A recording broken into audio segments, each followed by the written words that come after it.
Yo guys, welcome back. It is Ripe again, back with episode 65 of our Reddit series, and I hope you're ready to get annoyed at some entitled people. Just a quick thank you for the amazing support on the video yesterday, and for today let's try to reach 400 likes again, and if you're new around here, don't forget to subscribe. So now without any further ado, let's dive right in.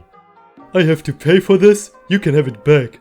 I have lurked on this sub as well as r/Entitledparents and choosing beggars for a while and never even realized that the story I was involved in fits into this category. I am also posting this for some clarification on if the side I'm on is in the wrong. I apologize beforehand for the lengthiness of the story. Go back around maybe a year ago, one of my best friends, BF, sold a $300 gaming monitor to another person in the friend group, EP, for $200. EP fully agrees to pay all of the money up front and not in payments before getting the monitor. Keep in mind, EP is not in any financial situation to where he cannot pay in full when the time comes. He has shown us his bank account multiple times to one-up us. He even bought an Apple Watch worth more than $200 and considered buying AirPods ironically to go with his Apple Watch. The problem started becoming more prevalent around January, and BF would ask if he was going to give him the money anytime soon, months later, because he was worried he was getting taken advantage of. BF reminded EP multiple times and asked if he was going to give him the money anytime soon. During one night in a call, BF and EP got into an argument and EP made fun of BF being suicidal before during the argument, which made BF not want to talk to him, and EP would then spam BF several times over the course of a month and complain when BF would want to do something or make plans without EP being involved, and use that falling out to say, BF didn't communicate well enough with the monitor situation, so I cannot be held responsible. Basically, me and another best friend of mine were going to move into a house of our own with low rent along with EP, which was owned by EP's parents. We all would pay the same amount of money, however, EP decided to make himself a jurisdiction over us because of that. I understand that, but we saw it more of a team effort and didn't agree with that. We soon dropped out of the house plan when we saw how he dealt with BF's money. He hadn't moved in yet either, and we got a text from another friend who was kind of out of the loop saying, "Who's going to pay for the house now?" He has since stopped talking to us as well. There are other things that led to our friend group falling apart, such as EP including himself and our out of the loop friend in plans that were originally just 3 of us, and then getting upset whenever plans were the way we originally planned. He then tweaked our plan, kept telling us to hurry up whatever we were doing, and would put us down for messing up the plans. He ended up giving the monitor back after 10 months of use because he didn't want to pay and refused to pay even a smaller fraction of money for helping fix wear and tear. And after threatening to break it, let BF know that this is all his fault and you ended up ruining a friendship over a monitor. You are not getting an apology and he didn't do anything wrong. Not sure what we were expecting. This is the same friend that agreed beforehand when we got sushi he would pay a third of the bill when I was making less than $100 during winter hours. When the bill came, he dipped out because he didn't like it. He has also put BF on the spot before for a $60 Pizza Hut bill, so I'm glad we don't talk to him anymore. He says us poking little jokes on Discord about him not wanting to pay is us handling the situation poorly. However, he has also made fun of people in the friend group dealing with addiction, deaths in the family, depression, relationship problems, and my childhood friend dealing with health issues. So it's ironic that he is upset over it. That's my story, and I'm just really asking for validation if we are the a-holes or not. Did we do anything wrong, or is it just denial and delusion? And well, I will relay that question to my Ripe stars. Did the friend group do anything wrong? Or are we just dealing with an insanely entitled person here? To me, that guy in question seems like someone who loves to use people. But I'm curious what you think about it. Please post in the comments. EP tries to start a riot until her husband knocks her down a peg. The cast is me, CW, crazy woman, GG, great guy, and M for manager. Backstory. I used to work at a certain cafe that no longer exists where I live. More on that later. We were short-staffed and the manager was bad. He would routinely take catering orders he knew was too far.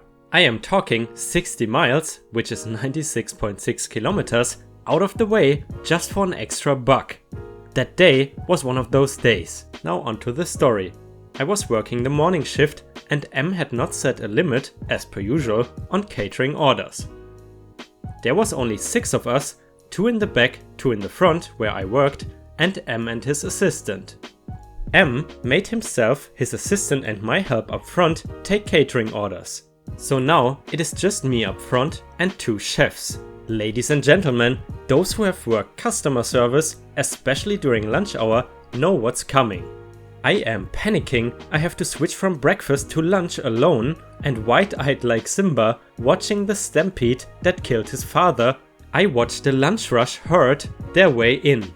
Order after order, I rush between taking and serving, taking as many as I can to as many tables as I can. People are already upset 5 minutes in. Asking how long, asking why, their faces contorting into Karen, self-entitled disgust for a low-level waitress. Enter the malevolent CW. CW makes her order, asks immediately how long it will be. I tell her, I don't know. This displeases her, she waits. Minutes pass as I feel her gaze, scratching like sharp claws every time I pass to serve another before her. I panic even more. I'm practically running inside, outside, behind the counter and making drinks too, trying so hard to keep the orders together. The eyes of those waiting to order weighing heavy on my back. CW has waited long enough. She starts to ask those around her how long they have been waiting. She eyes me up and down with a sly smile. She encourages anger out of the other customers. Every time I serve a customer, they say something along the lines of, "Finally!" Sharp tongues in every direction, sweat running down my back and fear in my eyes. There are too many. People yelling at me, people getting in my way to tell me they have waited too long, not hearing me say, I am all alone. Enter GG. GG comes in to meet his wife CW. Wondering why it's taking so long, she points her finger at me. A cold smile on her lips, a double-edged blade at her fingertips. He looks at me, really looks at me. He sees the panic. He sees the fear. He sees the tears welling up in my eyes. As I pass, he stops me and is the only one to ask, in the calmest voice I've ever heard, "Are you all alone?" "Yes," I reply, shocked at his calm. "Okay, good luck," is all he says back. I see GG explaining to CW and her smug smile falls off her face as she realizes what she has done to me. Making others see what she sees instead of what reality shows. Making them yell at me like she encouraged it. She no longer looks at me or into my eyes. She gets her to-go order and I never see them again. But I will always remember GG. Later, I ended up quitting.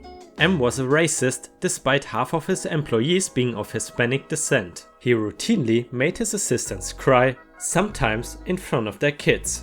He made bad decisions and even asked if I was on drugs because I could not find things after he made other people move them. He did a lot more than that. Too many to write on this already long post. It was the first and only job I quit. I emailed M's boss and told him everything. The place eventually went under and they had to sell it. In my opinion, that story was really special because the guy that is in a relationship with the Karen is apparently a decent guy. Entitled Mom wants to skip the line, gets a lot more than she wanted. A few need to know details. It was very hot, it was about 35 degrees Celsius, but it felt like 44. Important detail for later. That temperature is about 95 degrees Fahrenheit for all my American viewers. So I was standing in line at the checkout at my local supermarket. I think in total I had about 10 items, some frozen goods, drinks and snacks. I usually tend to take out one of the buds of my phone, so in case someone addresses me, I would hear it. At this time, the woman at the cash register was taking care of the payment of one client and there was one person in front of me. And then suddenly, she appeared. The EM in this story. Now honestly, she didn't look it, she did not even give off a mean vibe or anything, even the way she started talking to me was overall nice and polite, at first. Excuse me, do you mind if I skip ahead? I'm in a hurry. Now in general, if somebody politely asks me this and I don't have any urgent business of my own, I usually don't mind. This time, however, I did not have that many groceries, so her delay would be at most be a few minutes, while she was pushing a full loaded shopping cart in front of her. So if I would have let her skip, I would probably still be in the store for another 10 to 20 minutes. So I politely decline and tell her I will hurry as much as I can. Of course, this was a great offense. I had not given this woman her entitlement. She blew up instantly, yelling and screaming at me that she was in a hurry and, not kidding here, had to be home in time for her shows. Now at this time, I would like to point out that during this rant, she only said she had to be home in time for shows and that they were very important to her and there was nothing else making this urgent for her. This is important a bit later. Now while this woman was going off, the person at the cash register went into ignore mode and just started scanning my groceries, which I loaded into bags while the EM was going on about how I was garbage and they should ban me from the store. Now this should have been the end of it, just turn around and go home and forget this happened.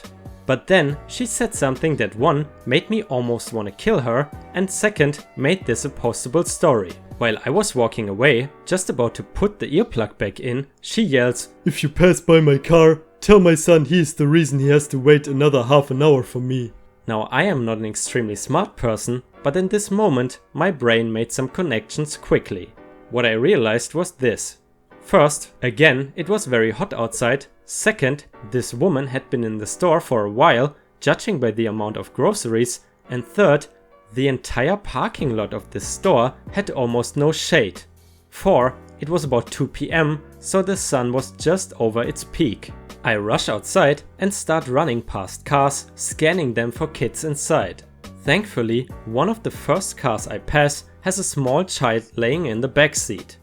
This kid is as pale as a ghost, sweating like crazy, and it looked like he was only half conscious. I run back inside and to my utter astonishment, this woman is having a conversation with the cashier while she is checking out her groceries. I grab her by the shoulders, spin her around and yell almost straight to her face that her kid is literally dying in your car. And if you don't do something right now, I'm smashing in your windows and calling the cops. At first, she looked at me in complete confusion. Probably never been spoken to like that before in her life. And then the realization of what I told her sunk in and she rushed outside. While she went outside, a man tapped me on the shoulder and asked what had happened. I explained the situation, actually leaving out the bit at the cash register, just saying I saw the kid in the car and knew that this woman was probably the owner.